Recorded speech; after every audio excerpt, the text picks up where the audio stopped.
Eh bien, juste ces derniers mois, vous pouvez toujours voir qu'il y a un important dispositif de sécurité autour des bureaux de la présidence. Cette nuit, plusieurs centaines de policiers, de militaires, mais également de forces anti-émeutes ont donc attaqué les manifestants qui campaient autour et à l'intérieur d'une partie des bureaux de la présidence. Plusieurs ont été en fait frappés à coups de matraque selon leurs témoignages. Certains sont désormais à l'hôpital. Il y a également une équipe de journalistes qui est actuellement hospitalisée. 8 personnes ont été interpellées. Selon nos sources, la police actuellement effectuerait des relevés d'empreintes digitales dans ce bâtiment, ces bureaux de la présidence qui ont été occupés ces 2 dernières semaines. Les manifestants avaient pourtant annoncé hier soir qu'ils comptaient quitter ces lieux. C'était le dernier bâtiment officiel qui était encore occupé depuis le début du mouvement, mais visiblement, Ranil Wickremesinghe ne l'a pas entendu de cette manière. Ordre a été donné donc de les évacuer, de les déloger sans préavis à quelques heures de l'annonce du nouveau gouvernement.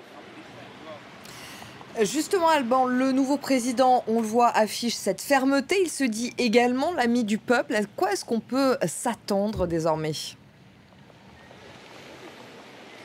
Pour les manifestants, Ranil Wickremesinghe, qui est donc l'ami du peuple, ne sont que des mots, puisqu'il aurait affiché aujourd'hui son vrai visage, celui, je cite, d'un homme brutal qui ne vaut pas mieux que Gotabaya Rajapakse. Il avait d'ailleurs mis en garde, juste après avoir prêté serment, je cite, les fauteurs de troubles, qu'il sévirait, qu'il utiliserait la force pour s'attaquer à toute personne qui tenterait de renverser son gouvernement ou qui tenterait d'occuper des bâtiments officiels. Je vous rappelle que Ranil Wickremesinghe est extrêmement impopulaire parmi la population sri-lankaise, et pour les manifestants que nous avons rencontrés, ils n'entendent pas s'arrêter, ils comptent continuer à poursuivre ce mouvement, cette Aragalia, c'est la lutte en termes singalais, pour faire pression sur Ranil Wickremesinghe. Certains d'ailleurs n'ont pas caché avoir désormais extrêmement peur de subir des représailles, de subir une vague de répression dans les prochains jours, dans les prochaines semaines, avec des arrestations qui pourraient éventuellement avoir lieu contre